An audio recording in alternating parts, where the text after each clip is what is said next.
thoughts to think deeply, too many thoughts to be sleeping.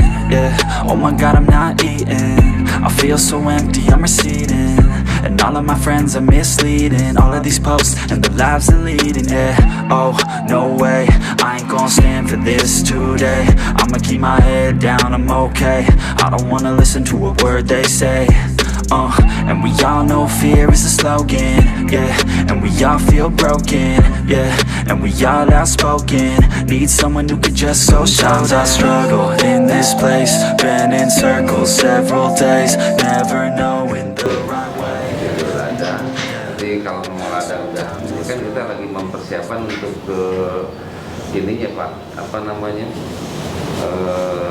peternakannya. Jadi peternakan tuh gini Pak, kita ngelihat, saya melihat sini itu kan ada peternak orang kampung lah ya. Dulu dapat bantuan dari pemerintah sapi. Nah ada sebagian yang istilahnya dilepasnya itu di areal tambang. Jadi dulu dari 5 sekarang udah hampir 30 ekor Pak. Jadi itu menjadi hama juga buat kita. Bukan jadi itu ya, betul.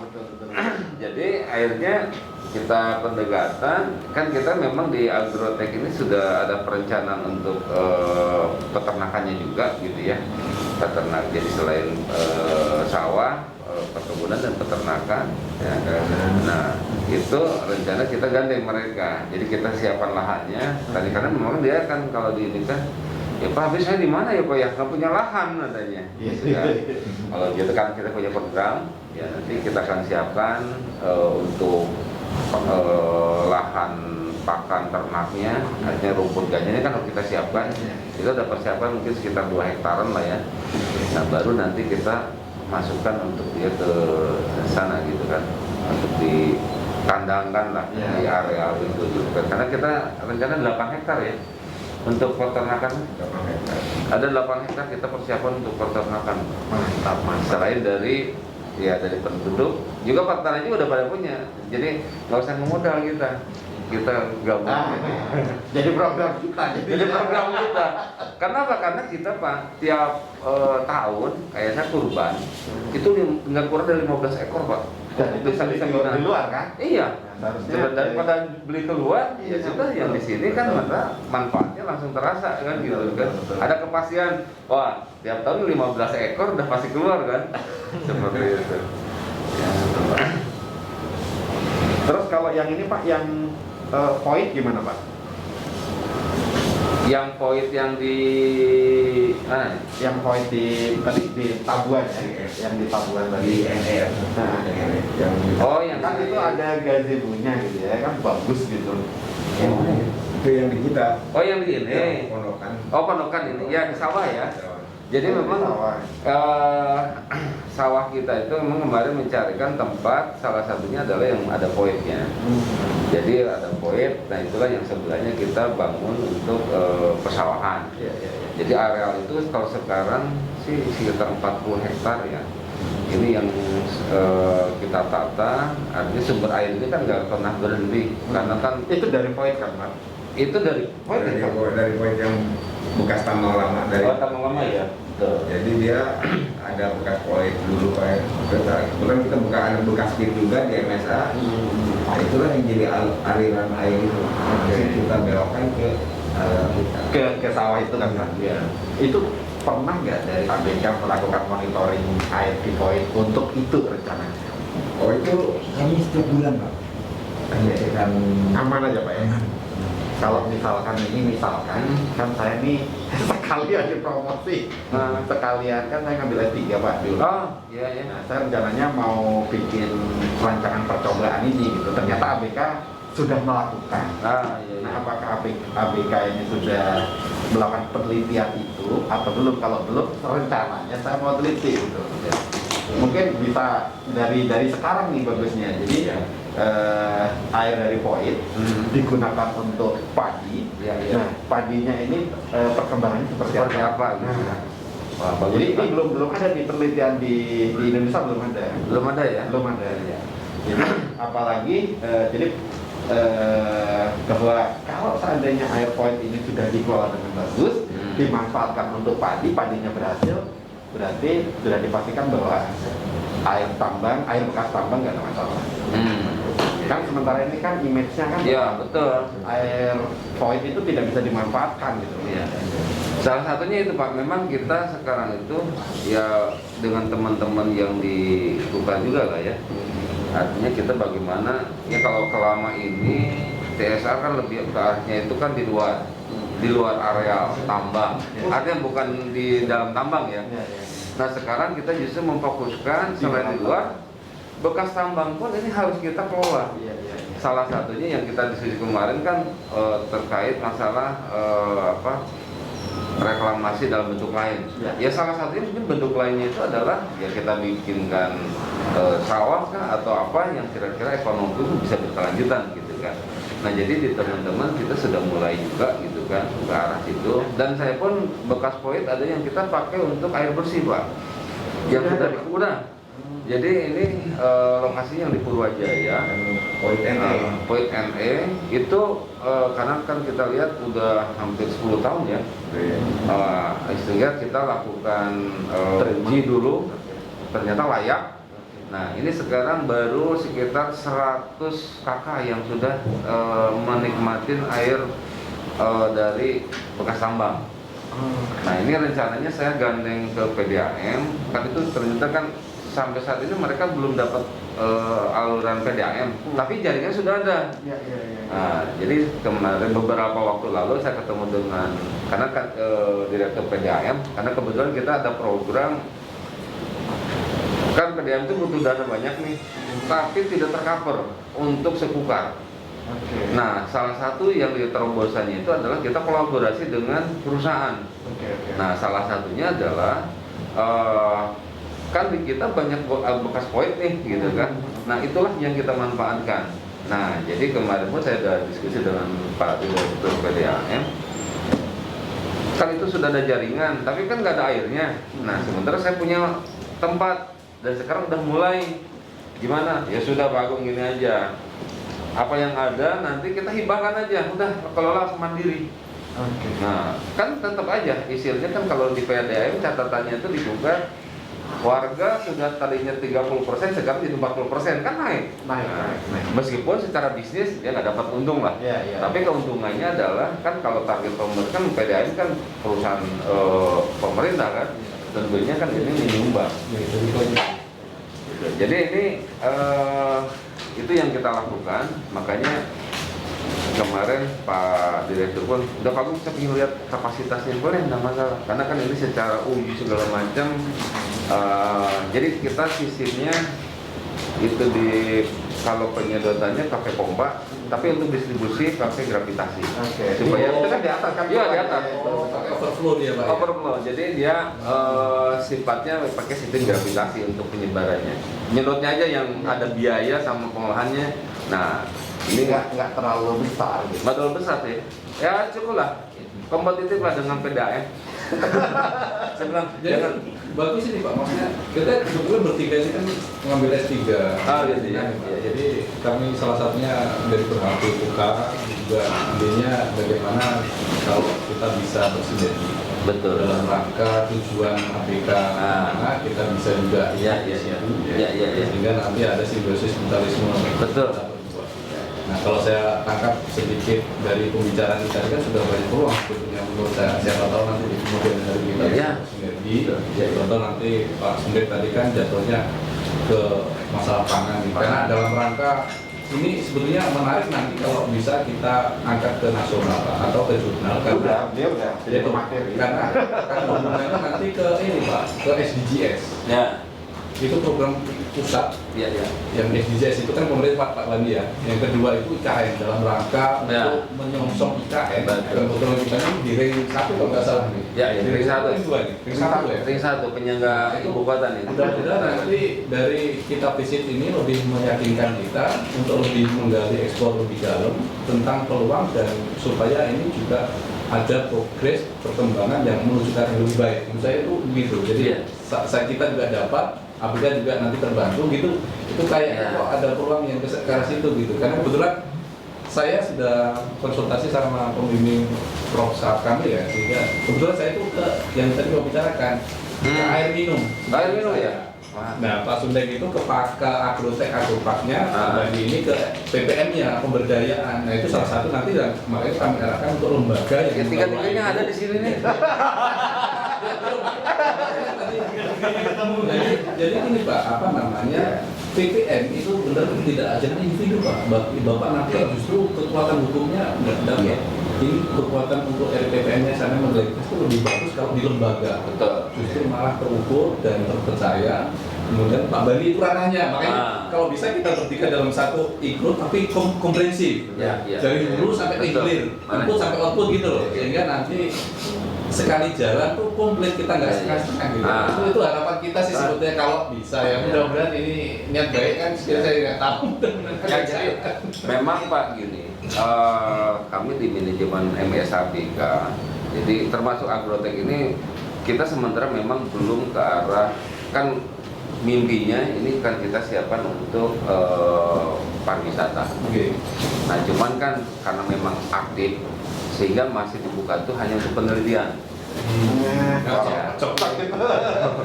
Jadi kalau untuk penelitian ya seperti kemarin kan saya share di ini di grup BHP itu dari yang ngambil dokter di IPB itu kebetulan dari Universitas juga kan Pak Ansar bagus.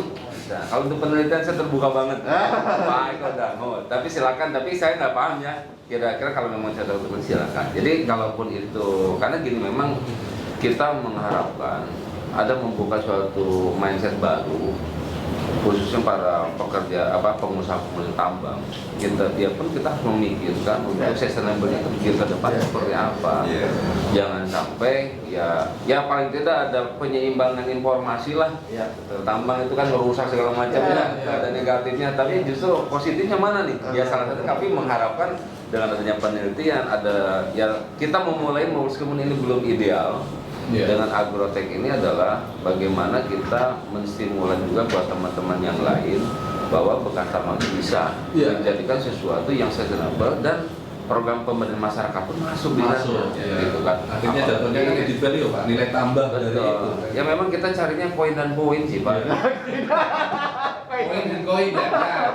Kalau kalian nggak ada koin kayaknya juga poin buat perusahaan dapat poin loh. Tapi masyarakat dapat koinnya juga. Ya gitu kan. Ya termasuk pengelolanya gitu kan. Nah ya harapannya sih boleh Pak Sundeng gitu ya. Artinya saya sudah diskusi dengan baik di pimpinan MSA maupun Pak Eko dengan manajemen ABK.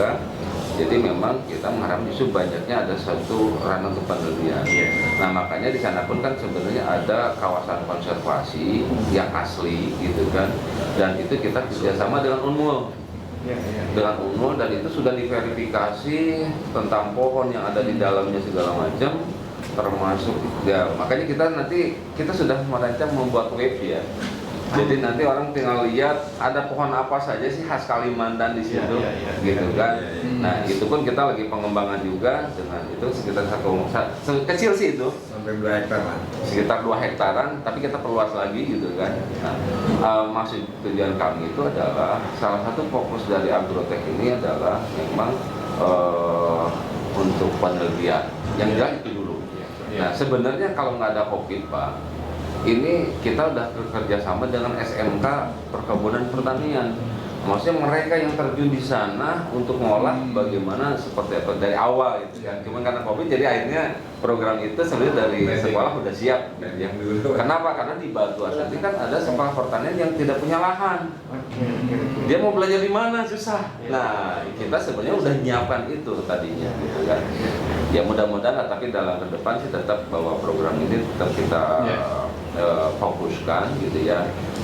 Salah satunya adalah untuk pertanian, meskipun hanya untuk penelitian Pak, tetap aja Pak yang datang tuh banyak juga Pak. Kadang-kadang keluarga karyawan juga tiba-tiba datang. Jadi ya itu nggak bisa cuman ya masih bisa kendalikan. Tapi kalau di ekspos secara umum ini kita masih khawatir lah safe-nya untuk karena masih ada aktivitas ininya kita masih belum terbuka secara ini. Tapi kalau untuk penelitian Bapak sih saya kira kita terbuka, tinggal nanti cocok enggak, masuk enggak, ya monggo. Karena kayaknya selaras makanya masalah sapi tadi dengan lahannya itu kan RPPM tuh. Nah, beliau ngambil disertasinya begitu. Oh gitu ya. Kalau beliau ini agropaknya. Agropaknya ya. Beliau. Kalau saya bagian untuk tadi masalah air Ya. konsumsi terhadap masyarakat. Ini kayaknya kenapa tidak dalam satu materi besar ini kita bikin subbab tapi dalam satu kerangka. Iya, satu kerangka gitu. Jadi satu gerak jalan itu langsung dapat gitu. Boleh. Saya teliti masalah litologi, otomatis sama dia juga di litologi, hanya dengan nanti paknaknya gitu Pak ya, gitu semuanya. Kayaknya nyambung aja. Boleh. Untuk menjawab Sambil Pak. Wah, jadi sampai lupa ngasih kopinya di belakang. Memang sengaja kasih saset supaya sesuai dengan sesuai dengan takarannya. nah itu sesuai dengan takarannya. Monggo Pak Sundek, kalau Pak Yoyo Sudoyo. kalau Pak Yoyo Saya di Berapi juga, ngajar juga di teknik. ngajar di ya. Dulu di Unikarta ngajar. Saya sama Pak Sunde. Sama Pak Sunde juga ya. ini satu kantor Pak. Satu kantor. Beliau juga satu kantor juga, cuma di Sospol. Oh, Saspol. Tapi satu tim Pak. Jadi kami sambil S3 ya sama-sama, tapi kita mencari memang suatu peluang bagaimana satu jalan tetapi kita bisa komprehensif. Betul. Jadi barang ini tidak setengah-setengah gitu. Itu kami tuh mencari begitu Pak. Kalau bisa, dan nanti kalau fokus di dalam satu kerangka, satu kesatuan ini minimal kan ya sekali jalan dapat segalanya. Masyarakat itu begitu, cari disertasinya begitu ya. Sehingga nanti kalau kita duduk tuh mau yang model gimana kita bisa gitu ceritanya gitu. Luar biasa kalau itu. Kami ini menerima Pak untuk kerjasama atau mengenai penelitian saya bantu nanti Pak. Ya, Pak, terima kasih. Jadi memang kita sekarang tuh lagi mencoba untuk menggandeng semua yang ada, khususnya di Lojana nih. Kita kan masuk wilayah tengah. Yang mahasiswa itu bareng-bareng. Kita nggak bisa sendiri-sendiri. Nggak bisa. Kalau kita punya program sendiri-sendiri itu nanti malah istilahnya biaya gede. Betul. Terus sasaran pun nggak kejar, padahal kita banyak irisan yang sama. Om di Batuah kan irisannya berapa perusahaan, kenapa masih sendiri gitu kan? Nah itu salah satunya memang yang kita gagas itu, yang sekarang kita akan inikan itu adalah pembangunan UKM Center. Oh yang di depan Lojana. Betul. Camat itu Camat. di atas itu. Ya itu di atas, dan kita sudah untuk persiapannya, saya sudah membangun LPB Pak, lembaga pengembangan bisnis, ya itu sudah mulai berjalan. Itu UMKM itu nanti itu yang nanti pada saat di sini jadi UMKM Center ya tinggal pindah, karena waktu itu kalau misalkan bangunan itu gampang. Terus yang menggerakkan siapa? Itu. Bisa. Nah, jadi kita sekarang sudah menyiapkan LPB, Lembaga Pengembangan Bisnis, itu di Kilo 6 itu, karena belum ada tempat.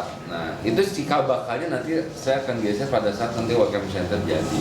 Nah, ini sudah merekrut ada perekrut khusus ya, dan UKM sudah ada pembinaan di sana. Ya harapannya sih nanti untuk pengisi di UMKM Center nanti dijadikan. Jadi memang saya bilang itu nanti kemarin udah kita ketemu juga dengan teman-teman. Ini kita bangun kan semua perusahaan kan membina UMKM. Pasti. Tapi masalahnya paling jago itu CSR itu bikin program sih bilang. Bikin program launching, setelah itu nggak ada di pasaran. Realisasinya. Kenapa? Karena hilirnya nggak dipikirin. Padahal mereka tuh dari hulu ke hilir, gitu kan. Sehingga ini perlu terkonsep. Jadi salah satu yang bisa terkonsep itu adalah satunya kita harus bangun UMKM Centernya dengan SDM-nya yang kita persiapkan. Sehingga mereka pun ada pendampingan dari hulu sampai ke pemasaran, mempersiapkan kayak COVID kayak begini terus bagaimana, gitu kan seperti itu.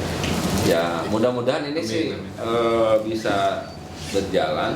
Tapi ini kalau LPB-nya kita sudah mulai jalan, Pak. Mantap. Ya untuk pendampingan ke masing-masing UMKM gitu ya, kekurangannya apa. Jadi kita memang nanti ada buat klaster. Ini klaster pemula sampai ke klaster mandiri yang dia kita lepas. Karena kalau kita lihat, kalau kita jalan ke Lojana saya sampai biasa kita kan sholat di Masjid Ancenghu itu kan, kenapa kok nggak ditata, itu kan peluang juga, kenapa sih gitu loh Pak. Itu Pak Camat kemarin sempat mikir itu pas kita RPP Pak Sundek ya di sana. Makanya bener kata tadi Bapak bahwa harus dipikirkan tuh input, proses, output. Iya, outputnya. Input, proses, output itu kan nggak bisa dipisahkan. Nggak bisa dipisahkan. Kalau programnya bagus, prosesnya nggak ada, bagaimana outputnya? Itu tuh proses perlu pendampingan tadi, pendampingannya gimana gitu kan. Karena kalau kita bicara lojanan aja, ini sebenarnya maju maksudnya. Jadi memang gini Pak, kalau saya lihat semua perusahaan itu dalam RIPPM termasuk sampai ke masalah RPT nggak ada konsep, masih jalan-jalan sendiri. Kenapa? Karena regulasi di pemerintah pun pembangunan kawasan itu apa nggak ada. Ya. Itu. Padahal saya tuh pinginnya kan begini, makanya saya bilang Pak, termasuk ke Pak Bupati, Pak, coba kita tuh menetapkan ini perusahaan itu mungkin kalau dihitung mungkin lebih dari 500 perusahaan. Nah, itu ada 3 wilayah. Kan kita kalau di TJSP itu kan ada wilayah tengah, hulu, hilir. Nah, sekarang kita ini terus terang aja bingung. Sebenarnya pemerintah mau pembangunan kawasannya kemana yang melibatkan dana CSR atau RPT. Maksudnya kalau sudah ada konsep itu kan enak kita tinggal masukkan ke dalam masalah dokumen. Nih semua perusahaan wilayah hulu, tengah ini ke sini ya. Kan akan disisihkan Pak untuk itu, baru terasa isinya monumennya jelas. Oh, bekas tambang ini perusahaan tambang bikin ini ya ini. Itu yang nggak ada Pak. Nah sekarang gimana? Sekarang PR-nya kan ini PR ke kita nih, ke Pak Agung dan teman-teman lah. Kan Pak Agung ketua TJSP kan. Nah harapannya Pak Agung ini bisa memberikan input ke pemerintah. Nah yang megang regulasi mereka nih. Jadi itulah makanya kan kita coba, karena saya juga kan Pak, saya itu bisa apa gitu. Jangan gitu ya. Sehingga, gitu. Tapi memang Pak, pada saat kita niat baik ini gitu ya, saya dipertemukan dengan orang yang komunitas yang luar biasa, orang luar biasa, salah satunya Perhapi Pak. ini sesuatu berkah buat kami. Kenapa? Saya nggak sendiri ternyata. Oh enggak dong. Nah, jadi artinya bahwa ketemu dengan Perhapi, ketemu dengan banyak, ya ayo sama-sama. Artinya supaya pemerintah, karena terus terang aja Pak, saya tanyakan begini, Pak Sekda, seandainya ini orang bekas tambang diserahkan ke pemerintah, yang ngelola siapa Pak? Mau dibingung Pak? Nggak bingung baru nggak ada. Iya Pak, biayanya besar. Nah justru Pak, memang kita harus sama-sama. Artinya gini, kalau kita bicara RPT, rencana pendudukan tambang, ya sesuai dengan Pak Dirjen bilang kan, kalau ngomong RPT setelah perusahaan tutup itu nonsen.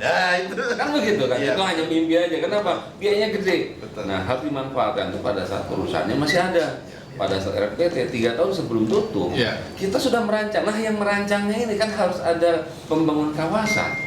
Mau dibikin apa supaya kita ngarah ke situ. Nah sehingga apa? Perusahaan tidak bisa jalan sendiri, tapi pemerintah pun saya yakin kurang modal kalau untuk bicara masalah bekas tambang, harus gabungkan. Artinya, ini kebijakannya, regulasinya, memang ini nyangkutnya ke RT RW. RT RW-nya gimana? Itu yang harus diberikan. Makanya kemarin dengan Pak Budi segala macam gitu, ini mesti artinya kalau ini kan kalau IKN salah satunya yang menyambungkan perusahaan tambang itu ke pariwisata, ya harus dibentuk ke sana sehingga payung hukumnya kita jelas. Oh ini kawasannya ini tapi mendukungnya adalah ke pariwisata misalkan untuk usaha pangan segala macam, tidak ada masalah gitu kan. Jadi jangan disalahkan kalau teman-teman melakukan program sampai ke RPT pun itu apa namanya gaya masing-masing dan itu tidak terasa Pak. Ruginya saya bilang kita praktisi tambang nggak punya nilai, nggak ada koin Pak. Apakah selama ini punya koin gitu? Nggak ada, koinnya jelek terus. Nah makanya salah satunya ini harus bareng-bareng, baik itu Perhapi, TJSP, siapalah yang memang ada punya visi dan misi yang sama ya. Bagaimana itu menentukan ini harus duduk bersama supaya Pak ya. Pertama kita harus dapat poin yang bagus. Yang kedua ya juga ada koinnya juga untuk sustainable-nya untuk di masyarakat. Karena kebayang Pak, kalau misalkan dulunya ada tambang tiba-tiba tutup kan ekonomi itu luar biasa. Kan pengganti tambang kan nggak ada. Apalagi kita menyiapkannya sesuatu yang ya terserah aja. Ya contoh ya perusahaan yang paling ujung lah gitu ya di sana. Tutup akhirnya jadi rebutan dan segala macam, tapi nggak ada sesuatunya. Kan sayang. Pada perusahaan yang paling lama. Pada saat stop tiba-tiba masyarakat tuh nggak merasakan itu apa sih bekas tambang yang misalkan ada lubang dan lain-lain gitu kan. Itu yang kita tidak harapkan. Ya mudah-mudahan lah dengan adanya PHP kita ya, terus ada penelitiannya juga. Ya, sudah Pak. Ya harapannya itu sih Pak. Ya. Ya memang harapannya sih pemerintah udah punya zonasi tadi. Itu sudah sampaikan ke Pak Prof. Irwandi Arif. Pak Irwandi Arif saya sampaikan, Pak, masalah di kita ini sekarang itu belum ada peta kawasan untuk program pasca tambang. Jadi pemerintah daerah masih gampang juga mau bikin apa gampang juga. Itu masalahnya. Apalagi kewenangan dipindah ke pusat. Udah nggak ada. Tambah aja lagi. Giginya ompong semua gitu. Berarti ini harus ini tangannya Pak Habibie yang di pusat. Ya kita di daerah cuma bantu support aja. Iya, betul. Khusus di Kukar misalkan, Pak Sunda kita mau bikin ini. Gimana di Kukar ya? Saya infokan semua teman-teman Kukar yang bisa saya hubungin siapa nih? Ya palingan Pak Eko, Pak Oscar, terus yang lainnya yang ya KTT saya hubungin. Gimana nih? Ini programnya apa ini? Oh, Pak, infonya seperti ini. Sampai dari teman-teman ITB Pak Sunda ini harus yang ini lebih lincah gitu. Wah, kalau terlalu lincah ada teman-teman juga Pak di TJSP saya bilang. Iya Kak, iya di makanya Pak Agung tolong dong Pak Agung sama Prof. Ijen dimasukkan ke grup jadi biar bisa memberikan informasi yang ini valid lah. Itu aja sih Pak Agung kemarin itu. Ini udah jam 9 Pak. Mungkin kita Saya rasa Pak, saya terima kasih Pak atas kedatangan Bapak-bapak ini. Ya. Dengan adanya kita open dulu di sini Pak ya, terbuka, jadi ada planning langsung, ada gambaran ke Agrotek Pak. Siap. Tadi banyak ngebualnya. Ya. Kopi Pak. Oh, siap. Kopi dulu, Pak. Siap. Ayo, kopi Pak.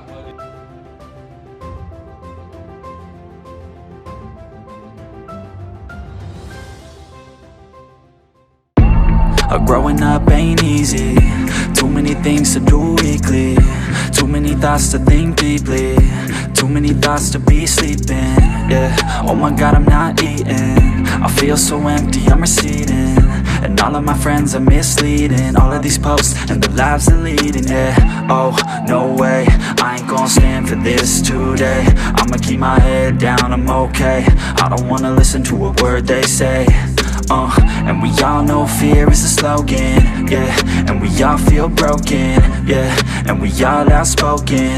Need someone who could just so shout. Sometimes I struggle in this place. Been in circles several days. Never knowing the right way, yeah. Sometimes I struggle in this place. People look the other way. And we all do. Aja kita busuk nggak Pak ya? Oh enggak, Enggak ya? enggak. Jadi kalau kita bicara benih itu di belakang ada Pak. Kita sudah dalam proses sudah treatment. Oh yang ini ya? Ya bisa kita lihat di situ dulu. juga ya? Di situ dulu baru kita ke sini ya. Alatnya unik loh, bikin dulu. Iya bikin sendiri Pak. Keren. Jadi yang pertama kita bicara benih Pak ya. Benih ini kita perlakukan dulu perendaman treatment pertama yaitu perendaman dengan waktu 24 jam Pak. Nanti ini jadinya seperti ini. Ini 24 jam. Nggak busuk ya ternyata Nggak. ya?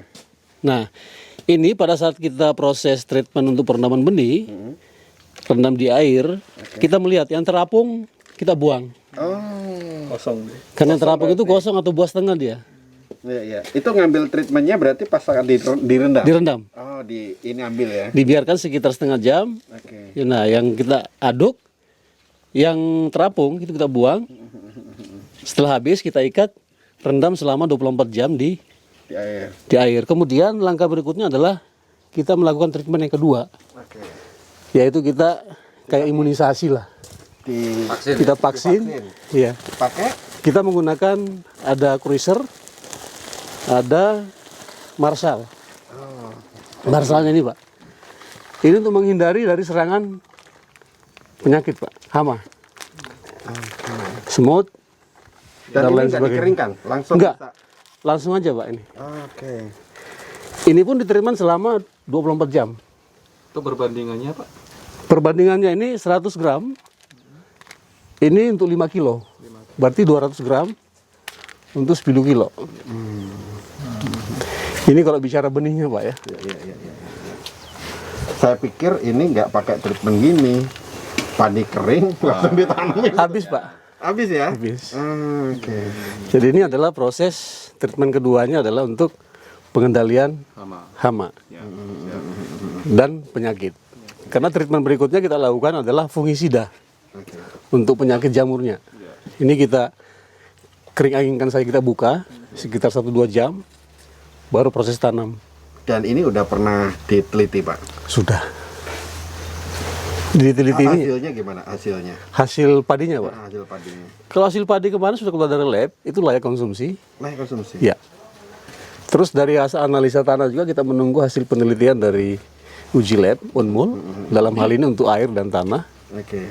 Baru kita melihat unsur apa yang perlu kita tambahkan di situ. Oke. Lahannya berarti? Di lahan, ya. Oke, di lahan. Jadi kita nggak cuma coba, Pak. Jadi bekas tambang ini kita memang harus diuji dulu nih, baik tanah dari sumber dari luar, setelah dari sini, termasuk airnya dari hasil lab itu baru ketahuan. Oh ternyata ini kekurangannya ini nih. Kalau bekas tambang itu, wah akhirnya kita lah itu treatment itu yang kita gitu kan, sehingga nggak coba dulu nanti kok jelek, oh baru. Nah, tapi ini kita makanya nih agrotechnya itu muncul supaya teknologinya jangan dapat gitu seperti itu. Nah itu terus yang tadi sistem tanah. Kenapa kita tabela tanah betina? Kita sebenarnya kemarin waktu pertama ada dua metode ya, sama yang tanam. Nah ternyata Pak, bekas tambang ini kita sama yang dilakukan petani yang lama. Jadi pada saat kita nyabut dari tempat pembenihan, rupanya tanah tambang itu lengket kali ya, mungkin jadi ada putusnya Pak. Pada saat putus ada krek ya gitu Pak ya. Nah ditanam itu kuning dulu Pak. Kan kalau biasanya kan langsung hijau. Ini kuning, mendapat kuning semua. Nah lama untuk pertumbuhan ininya. Tapi ini udah pernah dicoba? Sudah pernah panen Pak. Ini udah pernah panen Pak. Panen pertama. Hasilnya ada nggak Pak? Di Natal saya nggak tahu masih ada sisa di ABK. Bapak nanti kalau saya kasih ada, kebetulan kami beras masih ada juga. Mungkin saya minta padi berasnya boleh Pak? Berasnya sedikit aja sih. Kita mau teliti kandungan logamnya gitu. Oh iya betul. Buat dikonsumsi juga bisa. Kalau kemarin sudah ada cek. Udah ada. Hasilnya ada. Ada Pak. Layak. Layak konsumsi. Ya. Kalau nggak layak saya nggak berani lanjut Pak. Udah setahun aman udah makan itu. Tapi pertama tahun. Nah sekarang kita berbicara lahan Pak. Jadi lahan ini ada beberapa kali treatment proses. Yang pertama adalah sehat Pak ini beliau Pak Suma, salah satu operator kami di sini. Petani harus banyak senyum. Jadi di sini yang pertama kita lakukan adalah bagaimana memanfaatkan sisa jerami. Kita nggak buang Pak, kita nggak bakar. Kita mesin rumput, kita rebahkan, kemudian kita semprot dengan dekomposer untuk kita jadikan bahan baku kompos di sawah. Nggak ada yang terbuang. Untuk mempercepat ini juga ya? Mempercepat juga, karena lumpurnya cukup dalam Pak. Nah setelah singkal, kita melakukan glebek.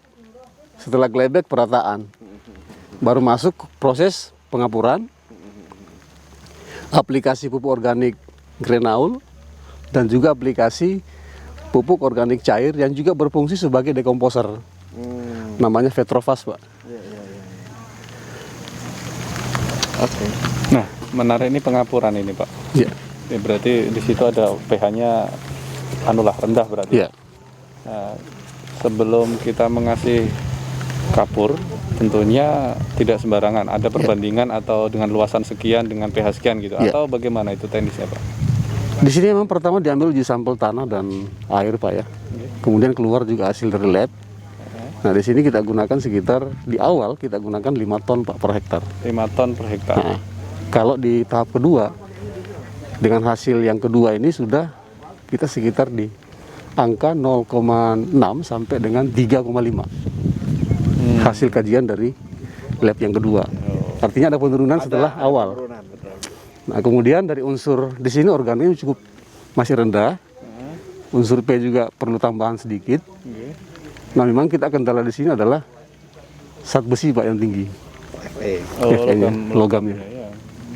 Nah dari treatment itu FE-nya apa yang dilakukan? Yang kita lakukan hanya bagaimana menetralkan air yang masuk di dalam, kemudian Dikontrol, proses ya? banyak mempergunakan unsur organik, salah satu untuk mereduksi juga untuk logam-logam. Itu saja lagi langkah-langkah kita lakukan. Berarti masih banyak. Ini intinya begini, bahwa air yang dari void itu belum tentu bisa langsung dipakai. Ya. Ya, harus ditreatment dulu kan. Ya. Itu. Jadi di atas ditampung sana dulu, Pak. Ya. Baru masuk ke irigasi kita tenangkan dulu, Pak. Baru masuk ke dalam. Kenapa tidak menggunakan metode yang pasif? Maksudnya Kita yang nanamin tanaman apa namanya itu? Kan metodenya kan ada dua, ada yang aktif, kita kasih kapur dan seterusnya gitu ya. Kita pakai pasif dengan membuat blok-blok SAM gitu ya. Itu ditanami tanaman Nah itu yang rencana yang kayak gitu. pengambilan FE, jadi zat FE-nya keambil tanaman itu yang sudah baru ke sini. ya yang kita lakukan nanti adalah di setiap pintu air masuk kita tanam eceng gondok, Pak. Salah satu untuk mereduksi juga itu. Ya. Tapi kita tidak biarkan menjadi luas. Kita hanya di kawasan yang tempat masuknya atau di irigasi sini saja yang mudah kita kendalikan, Pak. Karena kalau dalam luas seperti ini nanti malah kami yang kalang kabut untuk mengendalikan eceng gondok itu sendiri. Maksud saya, Walaupun nanti coba dipulang nanti deh. Ya. Penelitian saya juga bisa deh. Betul. Jadi saya juga akan tanaman khusus gitu ya, seperti di PT Chem, Pak. Di PT Chem itu dia sistemnya sistem pasif. Jadi nggak pakai kapur, nggak pakai, dia cuma nanam tanaman aja. Nah air yang dari void dilewatkan tanaman itu dengan beberapa kompartemen. Nanti air itu otomatis sudah Betul bisa siap untuk mengurangi FE-nya. Nah itu logamnya. Kalau di PT Chem itu memang pasif tuh begini.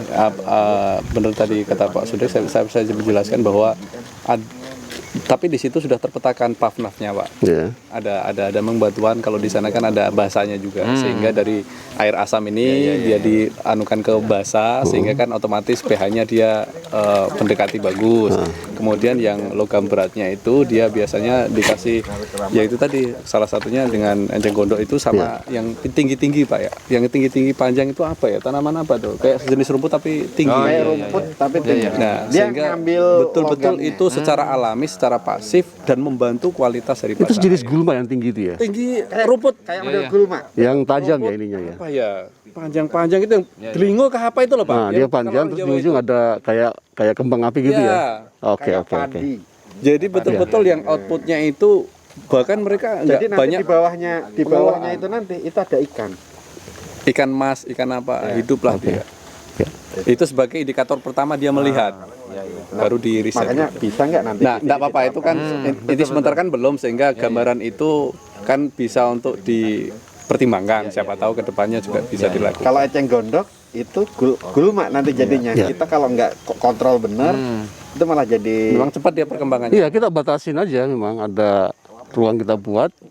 Ya walaupun kita perlu juga tuh tanaman-tanaman yang menetralisir. Ada di riset, Ya tergantung kandungan ya. Betul, FE obatin tanaman ini harus ada. karena ini tadi FE masalahnya. Betul. Nah, berarti bisa itu ke situ. ya kami juga nggak ngerti, belum ada kajian penelitian, Pak. Kita beberapa tanam masalah tanaman ini refugia, tapi juga dia ini kan bisa digunakan sebagai pestisida nabati dan juga daun-daun kering ketika masuk dalam tanah itu dapat mengendalikan keong mas. Cuma secara penelitian secara lebih lanjut, saya belum tahu apakah kipahit ini menjadi sesuatu buat wilayah kita di sini. Campur di sini aja, Pak. Berarti dari sono ya? Tariknya dari sono ya? Iya, tarik, Pak. Oh tarik, bukan Nanti dorong. ini di sana. Oke. Nanti posisi kita membelakangi, Pak. Jadi ngikuti ini Pak, apa tambang ini ya? Ya, ini mengikuti tambang itu, Pak. Kakimu cuman di tengah-tengah itu.